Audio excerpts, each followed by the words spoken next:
Good morning students. तो next topic आपका क्या था बिजनेस स्टडी में क्लास +1 की बात कर रहा हूँ बेटा मैं। That is the various document that is needed to incorporate a company.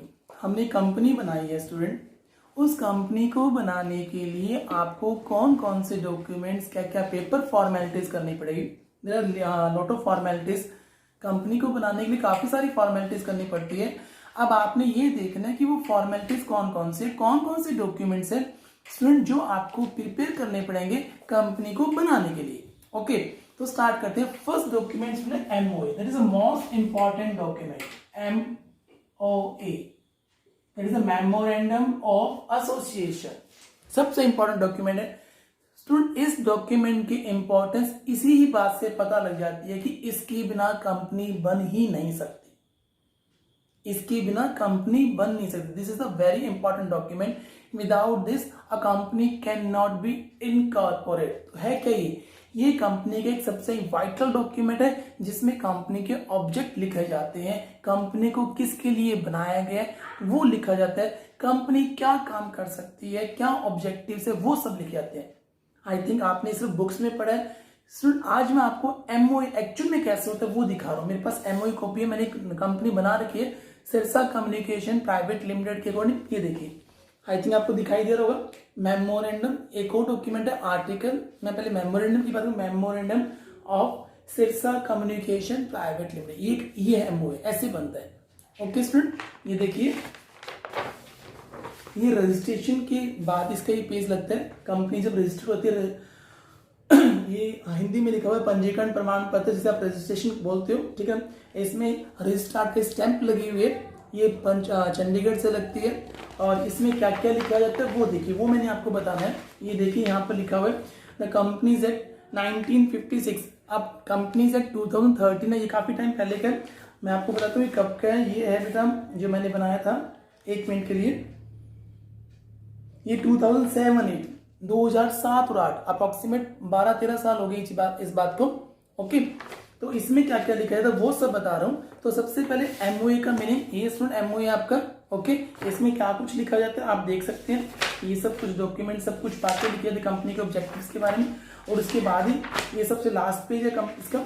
उसके बाद में AOA, article of association start हो, वो बाद में बताऊंगा आपको। तो एमओए क्या होता है? It is the most important document for the company. Without this company can not be incorporate. ये कंपनी का सबसे इंपॉर्टेंट डॉक्यूमेंट है। ये कंपनी की बाउंड्री वॉल की तरह काम करता है। कंपनी इसके बाहर जा ही नहीं सकती, इसके बाहर नहीं जा सकती। जो इसमें लिखा है वही काम कंपनी कर सकती है, इसके बाहर नहीं जा सकती। यदि कंपनी कोई ऐसा काम करती है जो इसके बाहर है तो वो काम अल्ट्रा वायरस, वो काम वॉइड, वो काम बिल्कुल अमान्य माना जाएगा, इनलीगल माना जाएगा। कंपनी उसके लिए लायबल नहीं है। तो क्या लिखना है स्टूडेंट आपने? MO is the most important document. Without this company can not be incorporate. ये कंपनी की बाउंड्री वॉल की तरह काम करता है। इसके बिना कंपनी बाहर कोई भी काम नहीं कर सकती। बुक की लाइन और पढ़ता हूं आपको। ये कंपनी कैन नॉट बी, ये तो हो गया, ठीक है। This document work as a boundary wall की तरह काम करता है। Any act done beyond it, यदि कोई काम इसके बाहर किया जाता है, दिस बिकम अल्ट्रा वायरस, वो अल्ट्रा वायरस माना जाता है। कंपनी इसकी उस काम के लिए लायबल नहीं होगी। मैं आपको एक छोटा सा एग्जांपल दूं, रियलिटी का एग्जांपल है ये। काफी टाइम पहले एक कंपनी ने अपने एमओए में लिखा था, ये कंपनी टू व्हीलर बनाएगी। टू व्हीलर लाइक जैसे बाइसिकल, स्कूटर, ये सब बनाएगी। और कंपनी के डायरेक्टर्स ने क्या किया, 3 व्हीलर्स के लिए लोन ले लिया। 3 व्हीलर बनाने के लिए बैंक से लोन ले लिया। बैंक ने एमओए को बिना पढ़े कंपनी को लोन दे दिया। बाद में जब लोन चुकाने की बारी आई, कंपनी ने मना कर दिया। बैंक ने लीगली केस किया कि हमें पैसा दो, और जो केस का जो डिसीजन हुआ वो कंपनी के फेवर में हुआ। क्यों? कि एक्चुअल में कंपनी का मेन एम क्या था, 2 व्हीलर बनाना। और बैंक ने लोन किसके लिए दिया? 3 व्हीलर के लिए। तो ये बैंक की गलती कि बैंक ने लोन गलत दिया है। हाँ, इसमें कंपनी लायबल नहीं है। कंपनी के वो पर्सन जिन्होंने लोन के लिए प्रोसेस किया, लाइक डायरेक्टर, वो लायबल होंगे या बैंक लायबल है। कंपनी इसके लिए लायबल नहीं है।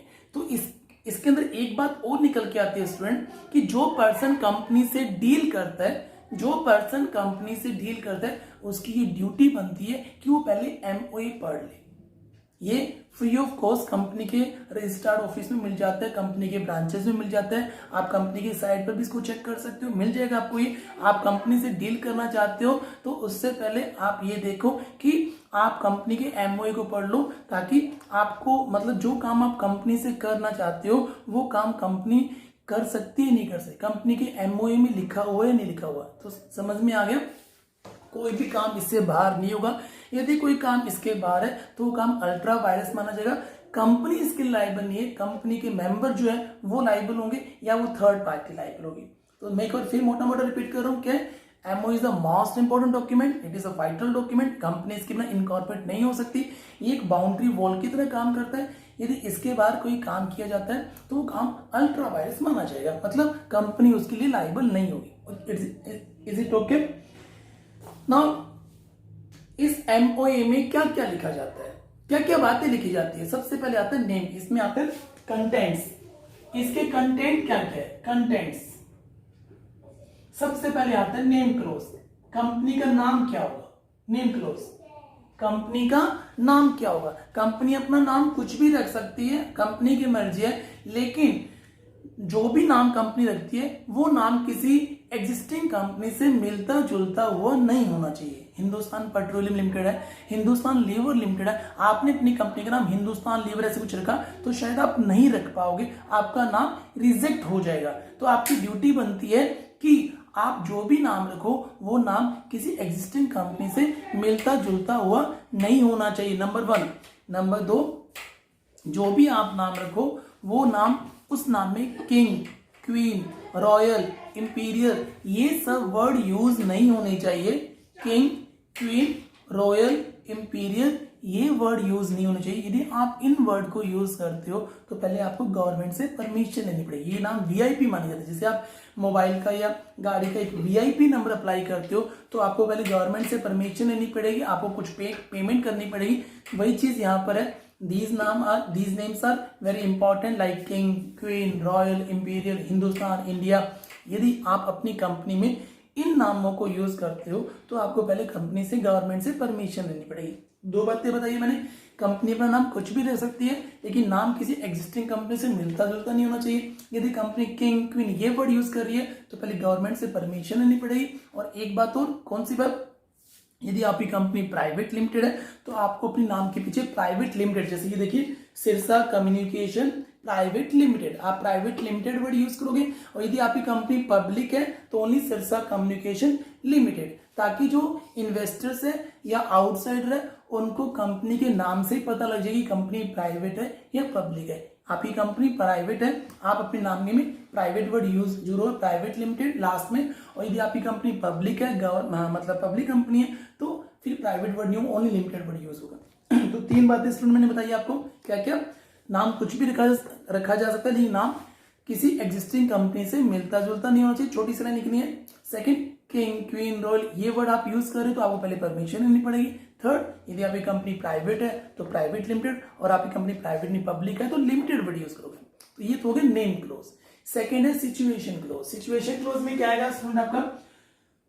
सिचुएशन क्लोज में उस स्टेट का नाम लिखा जाएगा जिस स्टेट में कंपनी का हेड ऑफिस है। कंपनी का हेड ऑफिस सिरसा है तो सिरसा नहीं लिखा जाएगा, हरियाणा लिखा जाएगा। कंपनी का हेड ऑफिस बठिंडा में है, पंजाब लिखा जाएगा। कंपनी का हेड ऑफिस जयपुर में, राजस्थान लिखा जाएगा। ओके, तो कंपनी के हेड ऑफिस कौन से स्टेट में, उस स्टेट का, क्योंकि कंपनी पर बार बार जब केसेस होती है तो ताकि उसकी जो जुडिक्शन है वो हम रिकॉग्नाइज कर सके कि वो जुडिक्शन कौन से में होगी। सिरसा में नहीं, हरियाणा पंजाब हाई कोर्ट में होगी, जयपुर में तो राजस्थान हाई कोर्ट में होगी, पंजाब में है तो बठिंडा में तो पंजाब हाई कोर्ट में होगी। ओके, तो इसके अंदर क्या है, कंपनी की जुडिक्शन फिक्स की जाती है कि सिचुएशन क्लोज में उस स्टेट का नाम लिखा जाएगा जिस स्टेट में कंपनी का मतलब हेड ऑफिस होगा। थर्ड है ऑब्जेक्ट क्लॉज, सबसे इंपॉर्टेंट है बेटा, ये मैं आपको दिखा देता हूँ। ऑब्जेक्ट क्लॉज में क्या होता है स्टूडेंट, कंपनी के ऑब्जेक्ट लिखे जाते हैं कि कंपनी किस काम के लिए कंपनी को हमने इनकॉर्पोरेट किया है, कंपनी को किस काम के लिए आपने बनाया। एक मिनट देखिए स्टूडेंट, ये आपका बेटा नेम क्लोज आ गया, नेम लिखा गया। देखिए, the name of the company Sirsa communication, the registered office of the company is the state of Haryana. 2 आगे बेटा, आपका 2 चीजें आगे, ठीक है ना। उसके बाद में क्या आपका 2 आगे बेटा, ये देखिए हेड ऑफिस आ गया, हरियाणा आ गया, और ये आपका नाम आ गया, ठीक है। थर्ड देखिए ऑब्जेक्ट क्लोज, इसमें आपकी कंपनी की ऑब्जेक्ट, ये ऑब्जेक्ट क्लोज काफी बड़ा है। अब ये कंपनी के ऑब्जेक्ट भी चलते रहेंगे कि कंपनी को काफी सारे ऑब्जेक्ट, ये ऑब्जेक्ट चल रहे हैं बेटा काफी सारे, तो ये ऑब्जेक्ट क्लोज लिखे जाएंगे। आपको नजर आ रहा है वो देखिए बेटा, ठीक है ना। कंपनी का नेम हो गया, हेड ऑफिस का हो गया। अब ऑब्जेक्ट, ऑब्जेक्ट क्लोज के दो टाइप के होते हैं, नेम मेन ऑब्जेक्टिव और अदर ऑब्जेक्टिव। मेन कंपनी क्या क्या काम करेगी, और अदर में कंपनी उन कामों को कंप्लीट करने के लिए और क्या काम कर सकती है, ठीक है। तो मेन ऑब्जेक्ट में कंपनी के उन ऑब्जेक्ट को लिखा जाए जिसके लिए कंपनी को आपने इनकॉर्पोरेट किया है, और अदर ऑब्जेक्ट के अंदर उन काम को करने के लिए कंपनी और क्या क्या काम कर सकती है, हेल्पिंग जो वर्क होंगे वो लिखे जाएंगे। और जब भी आप ऑब्जेक्ट कंपनी के डिसाइड करते हो, याद रखना ऑब्जेक्ट इलीगल नहीं होने चाहिए, इमोरल नहीं होने चाहिए, पब्लिक के खिलाफ नहीं होनी चाहिए, ये सब चीजें होनी चाहिए। आपका ऑब्जेक्ट ये है कि कंपनी तो भाई हम बैंक की रॉबरी करेंगे, नहीं, इलीगल हो गया। पब्लिक के खिलाफ कोई ऐसा चीज, ऐसा ऑब्जेक्ट नहीं होना जिससे काफी पॉल्यूशन हो रहा हो, ऐसा ऑब्जेक्ट भी आपकी कंपनी का नहीं होना चाहिए। तो जो भी ऑब्जेक्ट रखो वो ध्यान देख कर रखना है कि कंपनी के जो ऑब्जेक्टिव हो पब्लिक के अपोजिट ना हो, इलीगल ना हो, इमोरल ना हो, ये सब चीजें भी आपने ध्यान रखनी है। तो उसमें हमने तीन क्लोजेस किए हैं, name close, situation close, object close. Contents में आएंगे 100% आने के चांसेस है। सबसे पहले आपने एमओयू का मीनिंग बताना है, इंपॉर्टेंट डॉक्यूमेंट है, वाइटल डॉक्यूमेंट है, कंपनी इसके कहीं बाउंड्री वॉल कितने काम करता है, कंपनी इससे बाहर काम नहीं कर सकती, और यदि कोई कंपनी इससे बाहर काम करती है तो काम अल्ट्रा वायरस वॉइड माना जाता है, मतलब जीरो, उसका रिजल्ट जीरो माना जाएगा, कंपनी इसके लिए लायबल नहीं होगी। इसमें वो सब बातें लिखी जाती है जिसके लिए कंपनी को आपने इनकॉर्पोरेट किया गया है। तीन हो गए सिचुएशन, ऑब्जेक्ट क्लोज। नंबर 4 पर आएगा आपका लायबिलिटीज क्लोज। लायबिलिटीज क्लोज में स्टूडेंट ये लिखा जाता है कि कंपनी के मेंबर्स की लायबिलिटीज कैसी रहेगी। वैसे आप पता ही आजकल से जो कंपनीज बनती है उनमें मेंबर्स की लायबिलिटीज लिमिटेड होती है, तो लिखा हुआ होगा कि कंपनी के जो मेंबर्स हैं उनकी लायबिलिटीज लिमिटेड रहेगी। लिमिटेड कहां तक, जितने रुपीज के उन्होंने शेयर परचेज किए वहां तक। मैं आपको दिखाता हूँ लायबिलिटी क्लोज में, ये देखिए वही एमओए जो हम कर रहे हैं, ठीक है ना। इसमें देखिए लायबिलिटी क्लोज लास्ट में यहां पर आ गया, the liabilities of the member is limited. Okay, तो आप लिमिटेड का मतलब क्या है, जितने रुपीज की उन्होंने शेयर परचेज करके उतने रुपीज उन्होंने देने हैं। मैं आपको छोटा सा थोड़ा एक्सप्लेन करता हूं। हमने सोल ट्रेड किया था, पार्टनरशिप में किया था, लायबिलिटीज अनलिमिटेड थी। अनलिमिटेड का मतलब क्या था, बाई चांस उन बिजनेस में हैवी लॉस हो गया तो उस लॉस को कवर करने के लिए उनके जो ऑनर्स है उनकी प्राइवेट प्रॉपर्टी यूज हो सकती थी। लेकिन यहाँ पर क्या है, बाई चांस कंपनी को हैवी लॉस हो गया तो जो कंपनी के ऑनर, कंपनी के मेंबर है, उनकी प्राइवेट प्रॉपर्टी यूज नहीं होगी। जितने रुपीज के शेयर उन्होंने परचेज करे उतना ही पैसा उनको देना पड़ेगा, और यदि वो पैसा उन्होंने पहले दिया हुआ तो वो पैसा भी नहीं देना पड़ेगा। मैं आपको एग्जाम्पल बताऊं, आपके पास एक कंपनी के 1000 शेयर है, एक शेयर 100 रुपीज के 1 लाख रुपीज की होगी, ओके, और 1 लाख में आपने 70,000 पे कर रखा है कंपनी को, और बाई चांस वो कंपनी डूब जाती है तो उस केस में आपको सिर्फ 30,000 और पे करना पड़ेगा बस। और यदि आपने पहले से 1 लाख दे रखे हैं तो आपको एक पैसा भी देने की जरूरत नहीं यदि कंपनी डूबती है तो, ओके। तो ये रहता है आपकी लायबिलिटीज लिमिटेड है, कहां तक, जितने रुपीज के आपने शेयर परचेज किए। लास्ट आपका आता है student capital, sorry second last है कैपिटल क्लॉज। कंपनी की कैपिटल, अथोराइज कैपिटल, बेटा कैपिटल की टाइप्स आएंगे कि +2 में अकाउंटेंसी में आएगा। अथोराइज कैपिटल होती है, इश्यूड कैपिटल होती है, सब्सक्राइब कैपिटल होती है, called up and paid up capital होती है। लेकिन इस एमओए में कंपनी की सिर्फ नॉमिनल कैपिटल या अथोराइज कैपिटल लिखी जाती है। यही एक ऐसा डॉक्यूमेंट जिसमें कंपनी की अथोराइज मतलब कंपनी मैक्सिमम कितने शेयर इश्यू कर सकती है या शेयर से कितना पैसा कलेक्ट कर सकती है, that is called capital close. मैं आपको दिखाता हूं, इसके अंदर भी कैपिटल क्लोज होगी। ये देखिए बेटा, द अथोराइज शेयर कैपिटल, ये देखो साफ साफ लिखे बेटा, नजर आ रहा होगा बेटा आपको। अथोराइज शेयर कैपिटल कंपनी की जितनी है, देखिए ये सब, ये तो कंपनी की मैक्सिमम कितनी है, देखिए 3 लाख रुपीज है, ठीक है। अथोराइज कैपिटल 3 लाख रुपीज है, ये सब लिखा हुआ है। तो कितने रुपीज का एक शेयर हुआ, ये सब लिखा होता है। तो ये कैपिटल क्लोज हो गया, ओके।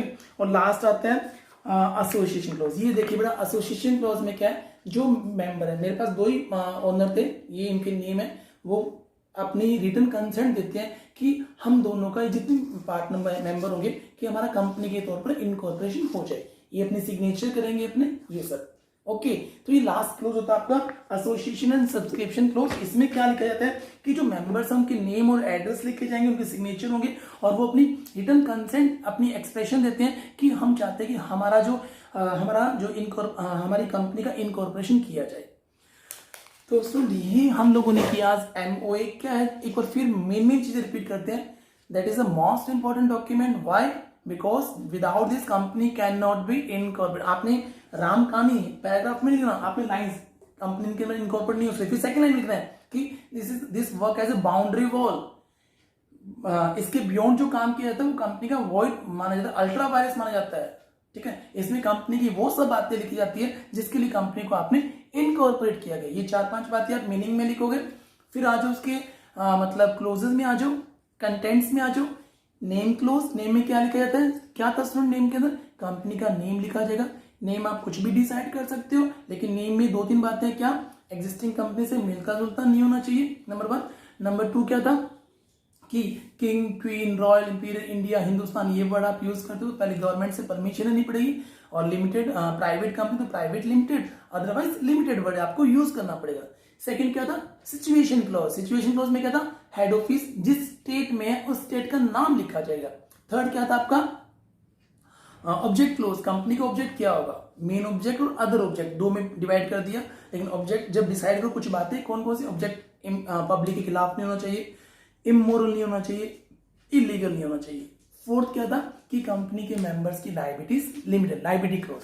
फिफ्थ क्या था आपका कैपिटल क्लोज। कैपिटल क्लोज में कंपनी की अथॉराइज मैक्सिमम कैपिटल लिखे, जो मैक्सिमम कैपिटल लिखी जाएगी जो कंपनी अपने लाइफ टाइम में इश्यू कर सकती है। और लास्ट क्या था एसोसिएशन क्लोज, जिसके अंदर सभी मेंबर अपनी रिटर्न एक्सप्रेशन प्रेजेंट करते हैं कि हमारा इनकॉर्पोरेशन हो जाए, कंपनी के तौर पर अपने सिग्नेचर करेंगे। और वो नंबर ऑफ शेयर लिखते हैं जो वो शेयर लेंगे। ये देखिए वो 5,000 शेयर ले रहे हैं, ठीक है ना, एक शेयर आई थिंक कितने रुपीज, जितने भी, ये सिग्नेचर करेंगे वो, ठीक है, ये होगा।